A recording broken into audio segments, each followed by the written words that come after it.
Hello, Hello? Dr. Sachs? Oh, Yes. yo, hi, in person. Very nice to meet you. Thank you for joining us, Dr. Sachs. It is a pleasure to have you. Thank you so Um, much. yeah, I know you're very busy, so we're gonna start recording this session, and in order to synchronize our audio system, I'm gonna clap my hand, and then we're gonna just dive right in. That's okay with Great. you. What That's time is it over perfect. there? I can't hear your voice somehow. I don't know why. Can you hear me Um, now? um, kind of. Where are you this evening?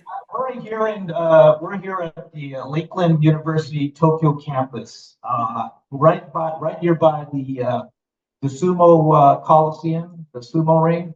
Oh, really? Great. Yeah. You've been to Tokyo a few times then? Of course, countless times. Yeah, that's great. All right. All right. Well, let's get right to it. So let me do the intro, if I may.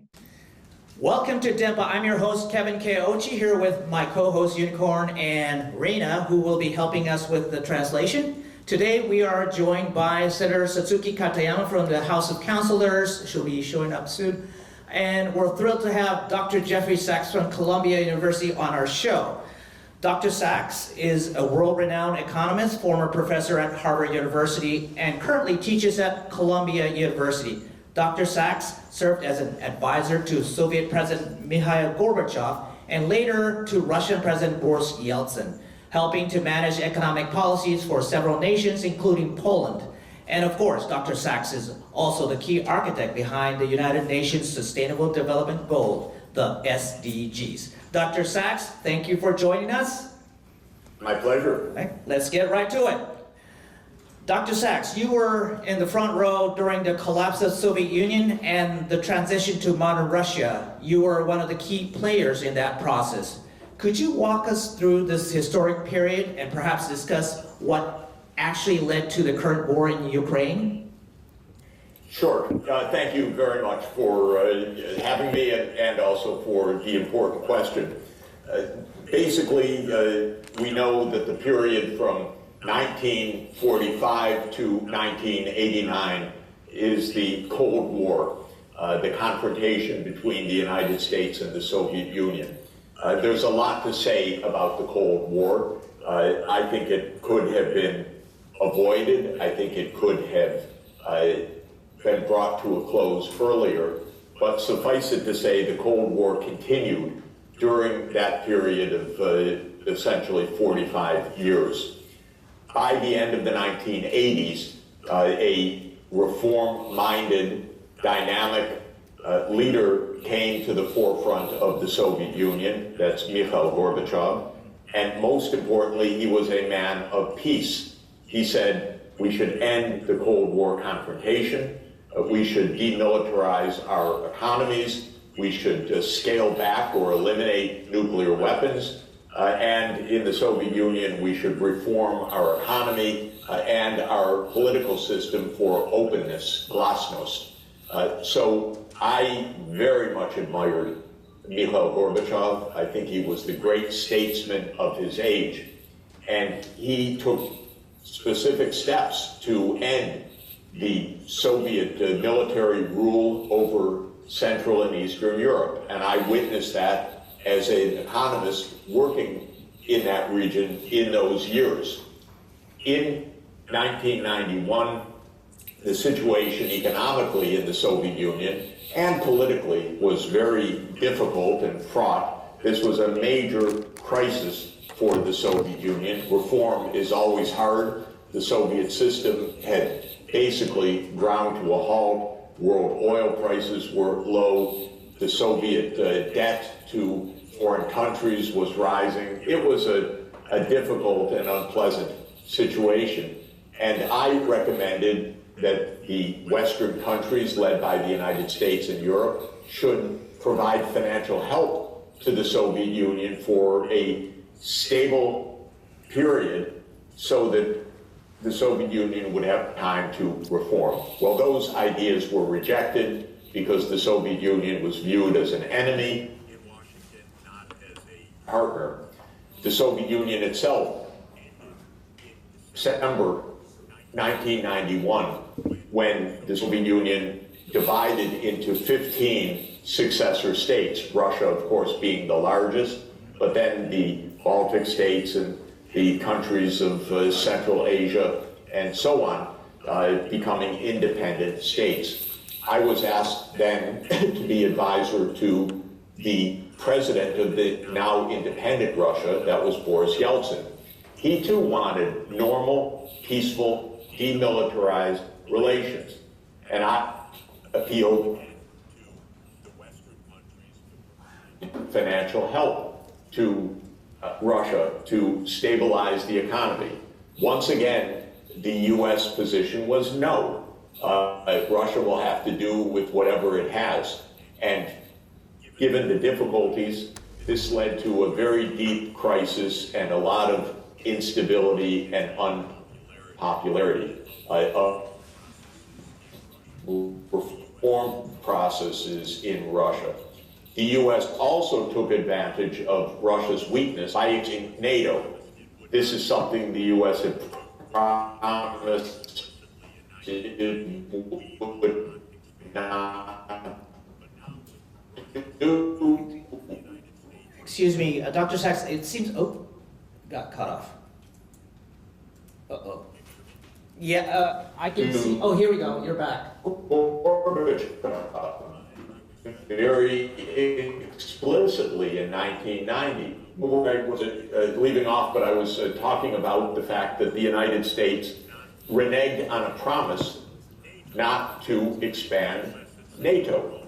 And the U.S. had said, we won't move NATO advantage of the Soviet Union, but the United States started to expand NATO. What does NATO mean? It means U.S. military bases closer and closer to Russia's borders. Well, Russia didn't like that. And the Russian leadership said, do not expand NATO. You promised, but now you're doing it. And the United States position was, you're too weak to matter. We can do what we want. And this is where U.S. arrogance came in, because the U.S. said, we are the only superpower in the world, so we'll do what we want. We'll go to war where we want, like in Iraq, even if the UN says no. We will expand our military bases where we want. We will decide who is evil and who is good. And so the U.S. took a very aggressive position telling the Russians, you're nothing, you don't count. We determine everything.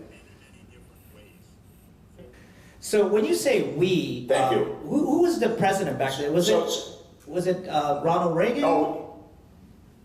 No. All of this started in the last year of the George H.W. Bush Senior administration in 1992. Bush 41. Then it continued with Clinton, Bush Jr., Obama, Trump, and Biden. So this is a consistent policy of the United States that goes back to 1992, which was the last year of Bush Sr. I see.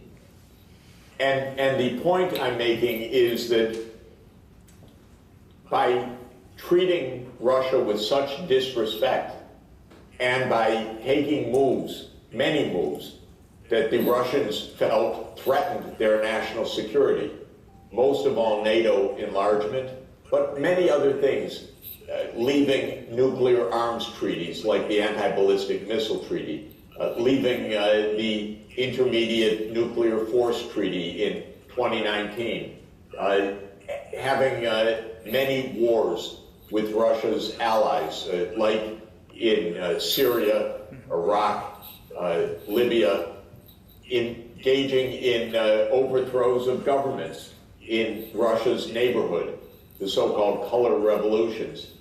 Russia said our national security is a threat, and we don't accept this continuing militarization of Ukraine on our border. That's why we have the war. I see. Well, To the Japanese, Russians are considered Europeans, and most Japanese people may not understand why Europeans and Americans dislike them so much. I mean, literally, is it because of their vast landmass? Why can't they join the European club? Well, Russia is both European and Asian, of course. It's 11 time zones. It's a vast country. It has been so since the Russian-European side conquered Siberia several centuries ago. And of course, Russia and Japan clashed in the Far East, definitely Asia. So Russia is the Eurasian country par excellence, both Europe and Asia. But the reason why there is a clash between the US and Russia is, in my view, because they're both superpowers, and the United States says there's only room for one of us in this town, as they used to say in the Western movies in the United States. In other words, we're going to be the superpower, you're going to be the subordinate power. This is the same reason that Britain and Russia went to war in the 19th century, because Britain was a great empire then, and Britain essentially attacked Russia in Crimea in 1853 for the same reason, which was that Britain said, we don't want Russia to be a great empire threatening our empire. Britain had a kind of crazy idea that Russia would invade India through Central Asia. And since India was the prized possession of the British Empire, Russia was viewed as an enemy. So I don't think that there's something deeper than that. It was said during the Cold War that the reason for this hate was communism, but Russia's not a communist country, so that is not the reason. The Cold War basically continued after 1991. Okay, now with China rising, and is United States fighting a two-front war? Do you think Taiwan is going to be the next Ukraine? Well, Taiwan could be the next Ukraine if the U.S. provokes that. I believe very strongly the People's Republic of China want a war with the People's Republic of China, wants Taiwan to be clearly recognized by all side parties part of China. When Japan has diplomatic relations with China, Japan recognizes Taiwan as part of China. Same with the United States. In our agreement of 1972 and then again of 1979, the United States says clearly that Taiwan is part of China. And yet, the United States arms Taiwan against the PRC red line. It would be a little bit, frankly, like Japan saying to the United States, well, you know, we're one country. We don't want you to arm Hokkaido. If you think about it, we don't want you to arm Yokohama. We don't want you to send armaments. This is our national policy. But the United States says, no, we do what we want.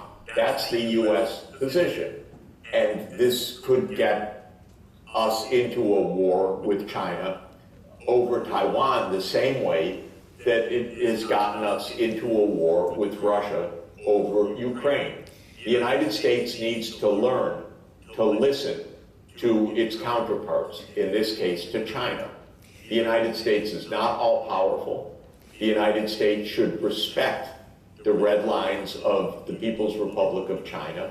The United States should abide by its diplomatic agreement that Taiwan is part of China. And in my view, when a place is part of another country, you don't send armaments to it over the objections of the national government. And this is the basic point to keep the peace.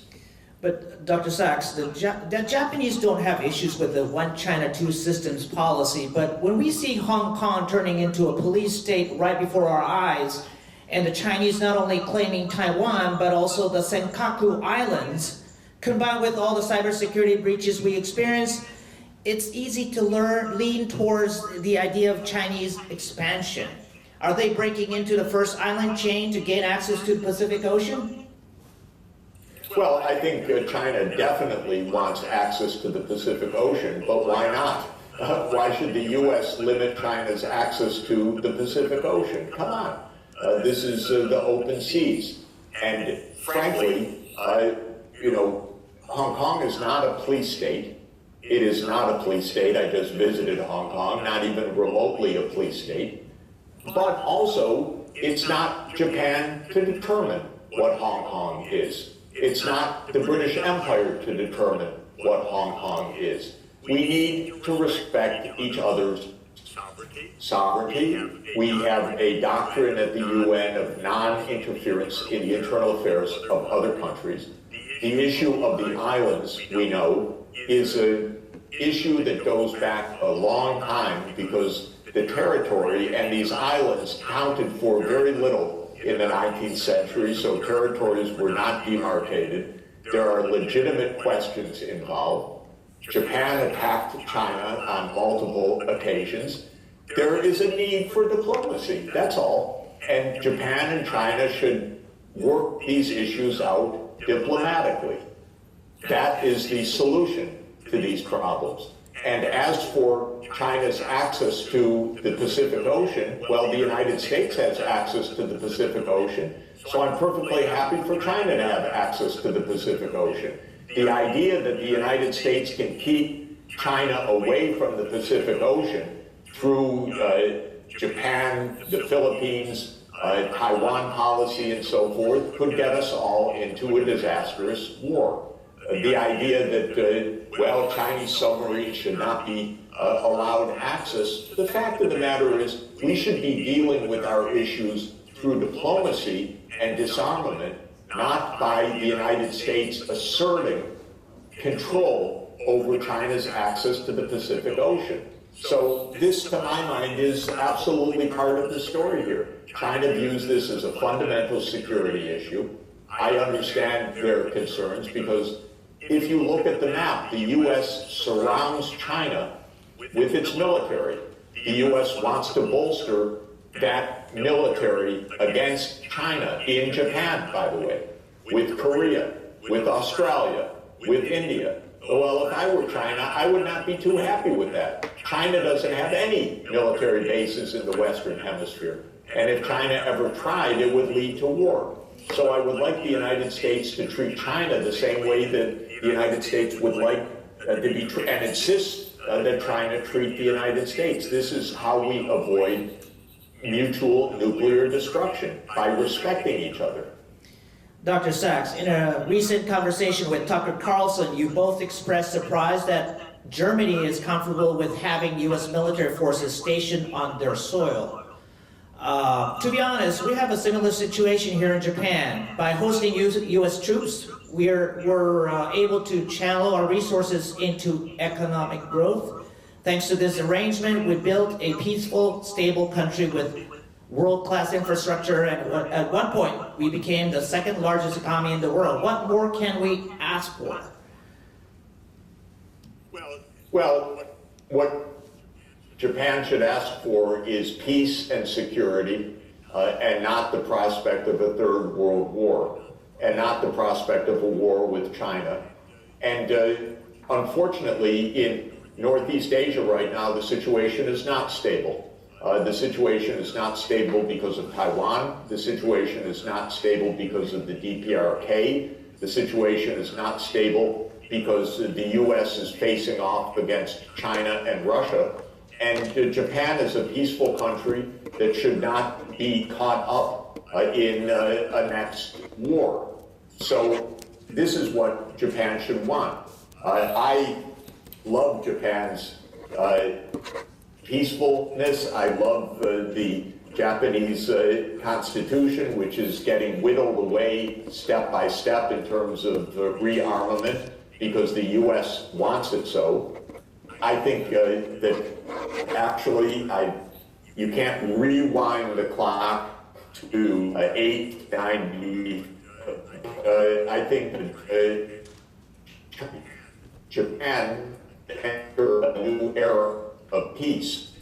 You know, it's interesting, before the arrival of Europeans to East Asia in 1839 with the First Opium War, from the Ming Dynasty to, which was started in 1368, to the First Opium War, there was continual peace in East Asia. You didn't need the United States for peace. China and Japan had peaceful relations. There was no war between China and Japan except once, when one of the Japanese shoguns in the 1590s had the stupid idea to invade Korea and thought he was going to take over the world. He was a little delusional. He was quickly overthrown and replaced by the Tokugawa shogunate. But other than that brief period of the 1590s, Japan and China were continually at peace. Then came the British, the Europeans. Japan industrialized, of course, in the Meiji Restoration. And Japan became rather militaristic and attacked China. And when the Chinese diplomats were very, very sad about this in the 1890s, and they said to the Japanese colleagues, you know, we're Asians, we should be together. We're being threatened by the Europeans. One of the Japanese diplomats basically said, no, we're part of their club right now because we're now an industrial power. So I want to go back to the idea of Asian unity, which I believe in. I want to go back to the idea, which I think is right, of peace in the long peace of East Asia. It's sometimes, by the way, from a Chinese perspective, called the Confucian peace. But China, Japan, Korea, and Vietnam had essentially no war for hundreds of years. And that's how it should be. And you didn't need the United States to make that. This is something that is absolutely within the reach of Asia itself. Interesting. Okay, well, let's move on to our next topic here. COVID-19. You seem to have this first-hand knowledge of the pandemic, how it all started and what really happened. Could you elaborate on that for us, please? Yeah, I wouldn't say first-hand knowledge, but pretty good second-hand knowledge because I've studied this in depth, and I've spoken to a lot of people that were engaged in the events around the pandemic. I chaired a commission for the British medical journal, The Lancet, and in that context, I learned a lot and read a lot. My belief is that the virus that causes COVID, which is called SARS-CoV-2, actually was the result of laboratory experiments. And I believe that the United States was the initiator and funder of those laboratory experiments, and that it involved a joint US-China research effort. And it showed up in Wuhan because of the Wuhan Institute of Virology, which was part of a network of research teams that included the National Institutes of Health, the University of North Carolina,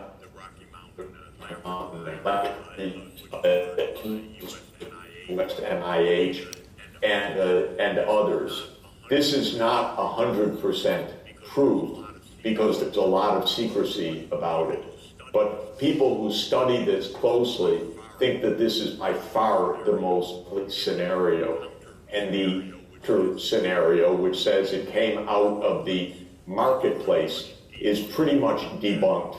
That approach doesn't fit the data, doesn't fit the timing, doesn't explain the facts, and overlooks what is very worrisome, which is that the U.S. had a very active research program on the SARS-like viruses with the intention of creating more pathogenic viruses as part of what they call the biodefense research program of the United States.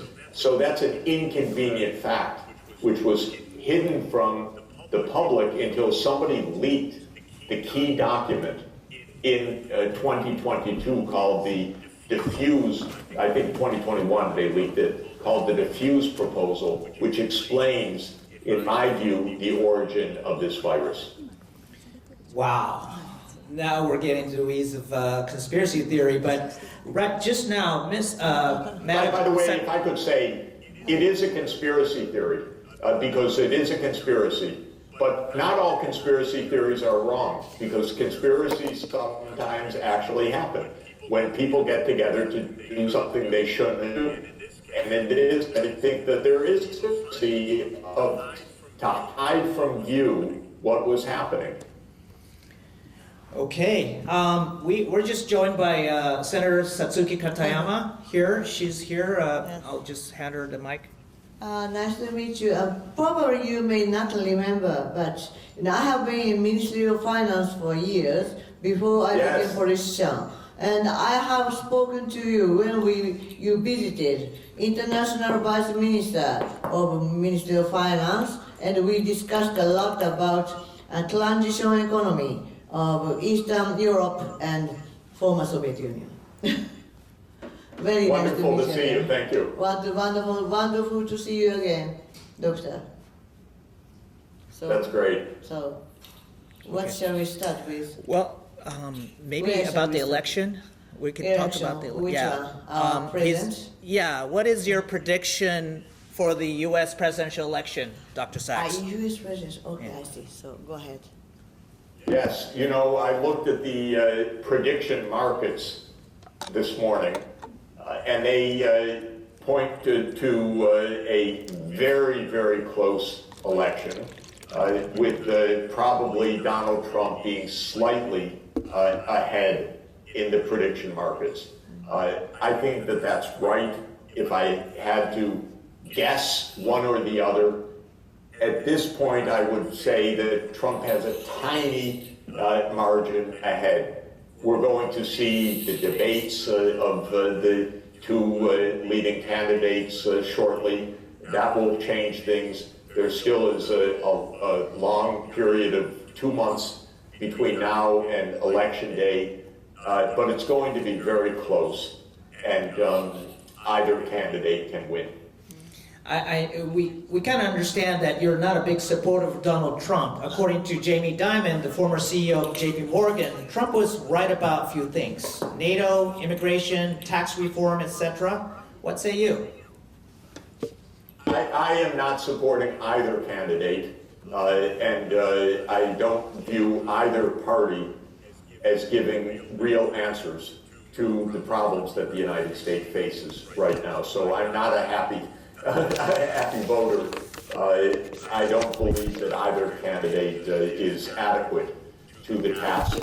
On foreign policy, I think both parties are very anti-China, and I just explained why I am not. I view that as very risky, including for Japan. I want peace and diplomacy, not aggression and militarism. I believe that Kamala Harris is actually more likely to continue the war in Ukraine than Donald Trump. And I think the war in Ukraine is extremely destructive, nasty, and then was provoked by the United States, as I explained. So that doesn't make me happy. I think neither candidate faces up to America's internal challenges, which are huge inequalities between the working class and the professional class. The professionals in America, like my class, is doing quite well. Income's well and prosperity, but the working class is doing quite badly. And nobody gives a real answer to this in the politics. They both are playing games, blame China or blame outsiders for this. Both pretend that they're going to solve the problems through tax cuts. But the fact of the matter is the U.S. budget deficit is already 7% of GDP. So I don't believe that either candidate is telling the truth. They're saying what the voters want to hear. So this is, unfortunately, the situation as I see it. Yeah. One more thing regarding Donald Trump, about the assassination attempt. Do we see a pattern in the attempts on Donald Trump, the assassination of JFK, and the assassination of our former Prime Minister Shinzo Abe? Well, first of all, we don't know the real details of the attack on Trump. What we do know is that there was a massive failure of security because a person with a gun, a rifle, was observed climbing a roof many minutes before the shooting started. Well, this is very shocking, and it's never been explained properly what happened. The head of the Secret Service was forced to resign, but like so many things in the United States, we never heard a real account of how such a major security breach could happen. The other assassinations, I think, have their distinct causes. Of course, the tragic assassination of Prime Minister Abe, whom I knew and very much respected, apparently was not even politically motivated. It was motivated by the controversies of this lone assassin, from what I understand. By contrast, the assassination of President Kennedy, again, where the facts have been distorted and hidden from view, in my opinion, was most likely a coup from within the U.S. government. This is not certain by any means, but the official story, called the Warren Commission, is almost completely debunked on all grounds, on forensic grounds, on grounds of the poor process of the commission, on the lack of interest of all of the U.S. leaders after Kennedy's death to investigate properly what happened, even though there could have been assassins still in the midst. Neither the new president, Lyndon Johnson, nor the FBI director, J. Edgar Hoover, nor the head of the CIA showed much concern. Well, to my mind, that complacency is itself evidence that they rather knew they don't have to worry about other conspiracies. And so I think that, unfortunately, rather disastrously for the United States, probably the John F. Kennedy assassination was a kind of inside job, but we don't know all the details. We have lots of rumors over more than 60 years. After all, this is 61 years ago. But I've read a lot and studied that issue a lot. And I can tell you, unfortunately, the American people do not believe the official story because the official story has so many flaws in it, it's not believable. That's very scary. Madam Katayama, would you Yes. like to? Yeah, soon after the assassination attempt of Shinzo former Prime Minister. not Prime Minister Abe, but the former President Donald Trump, I thought about it because it's been 2 years that former Prime Minister has been killed in Yamato Saidaiji, and it was his 2 years after なんて言うんだろう、3回忌ってなんて言うんですか、英語で。How do we explain Anniversary, this? like We don't say anniversary for these people. no. His death was in July 8th, so it's been two years past, about 3 months, 2 months ago. Yeah. And Since we all went to Yamato Saidaiji, and I'm not a believer of a conspiracy story. And I myself had experience to have a microphone and speak about supporting communal leader, mayor or 近い議員だから member of communal parliament. Right. And Assembly. that's the point. The point that Shinzo Abe was standing was not necessarily the point. Anyone can stand. So it was all by coincidence. 5 or 6 coincidences accumulated. He shouldn't have gone to Nara because Nara's candidate didn't need further help because his predicted score was above the rival. But he went to Nara instead of Nagano. Nagano's candidate had a scandal. So surroundings of Prime Minister Abe tried to avoid that Prime Minister was mixed up with that scandal. And that candidate was too weak to be supported by former Prime Minister. So they suddenly changed the schedule. And it was in the middle of public work on that corner. So the place that he had a microphone has been replaced. And the date, some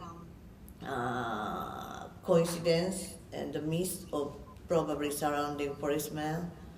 It's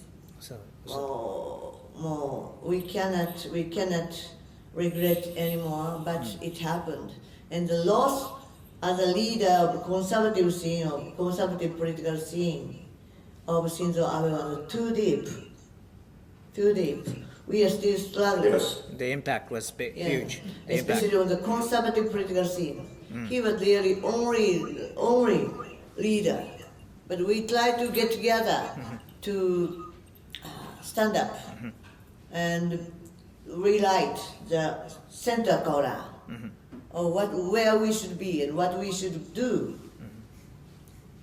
For example, the coming election of our president and probably following the general election.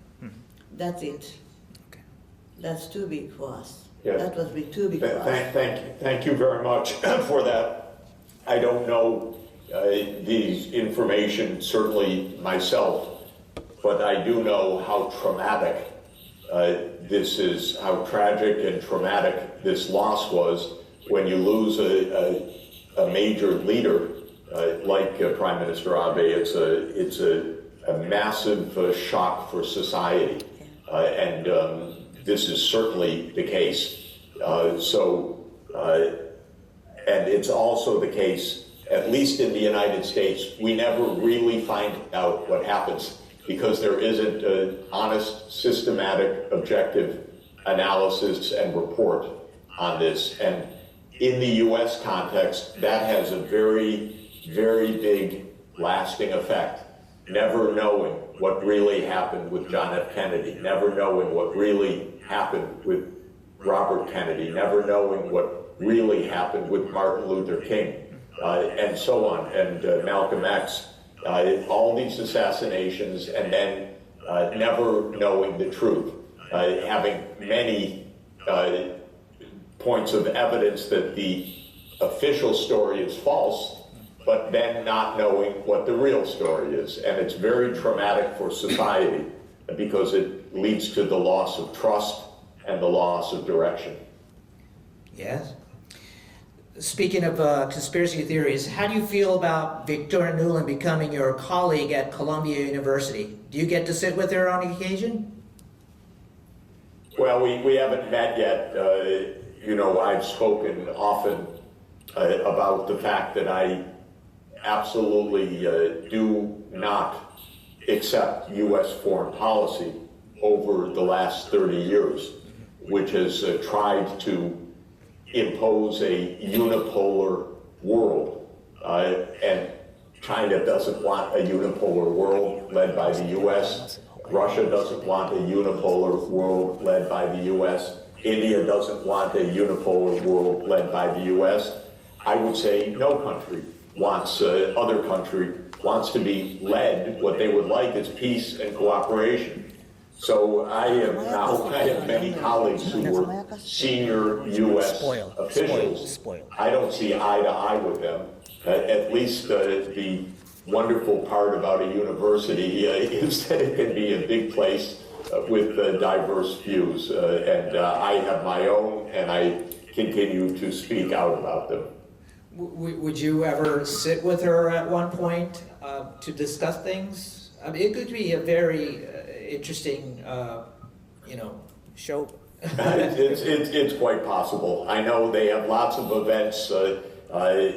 I tried to get my own views out to students. Right. And so, who knows? It's always possible. I would love to get a front seat when there's a match between you and. Thank you so much. Let me. So, Madam Katayama, would you like to ask? Yeah, last but not least, I have been a speaker at Eastern Economic Forum at Vladivostok until 2019, that years. Because I was in charge of Russia in the era of Yeltsin, they remember me and they send me invitation every year. And at that moment, Prime Minister Abe was enforcing the friendship with Putin, President Putin. And we are trying to cultivate their real private sector. But to tell the truth, the real private sector economy have not grown in that country. When we started discussion, Mr. Sachs, it was early 90s. So it's been 40 years, 30 years. 40 years. Time passed. But especially after Putin, they didn't grow the real private economy. It's only resource economy and Weaponry. weapon. And we spend money to decrease their nuclear submarine. But in fact, after 10 years, they shift their nuclear submarine from Vladivostok to more northern place, Nahotoka. They survived, or they are becoming bigger, even though Japan spent money for that. And that's one of the many examples. So I have an impression, even to China, that's so, because they are now expanding their deflation to the world, to Japan, to United States, and using its own internal, very particular rules, which are not probably in coordination with WTO that they said they will commit. So, in all, Japan, United States, and the other G7 countries have committed so many things with Russia and with China. But so far, many of them are ignored. So I have an impression that we have been so spoiling them. And I have heard similar remarks from inside China. Their legislation, the third Xi Jinping legislation, are standing just because of the Western society are spoiling them. How do you say? Spoiling? Spoiling. Spoil. China and Spoiling. Russia, both. Oh. Let me just say that a world in which the U.S., Europe, Japan are aligned against Russia and China will be a very dangerous world. We need a world where there is diplomacy and cooperation rather than a world of confrontation. For Japan, China is a reality. It's a huge next-door neighbor. It is a major trading partner. And as I said, the long record for China and Japan, if you look not over the last 200 years, but over the last 2,000 years, is a history of peaceful relations. And that is what I would like to promote. And when it comes to Russia, I absolutely believe, because I was there at the start of independent Russia in 1992, that we could have normal, peaceful, commercial relations with Russia as well. The problem is we are told by the U.S. that only the military footing is right, that only confrontation is right, and that it is the democracies versus the autocracies. I don't want to divide the world that way. I want to say that each country has its own government, the way that it organizes it. We shouldn't interfere in the internal affairs of each other's countries, and we should have a normal diplomacy and commerce and mutual investment for the purpose of the well-being of people. So that's the approach that I really want to promote and want to say all the time. It's not good versus evil, that the U.S. is good and Russia and China are evil. It's much more complicated. Everybody has some good, some evil. We need to promote the good and cooperate on that basis. Let me thank you so much. Okay, for thank the you very much chance for to the be time. with you. Dr. Sachs, thank you so much for joining us. Hope to do this It's again. been an honor and a pleasure. Pleasure's ours. Thank you very much, Thanks to sir. us. Thank you. Thank you.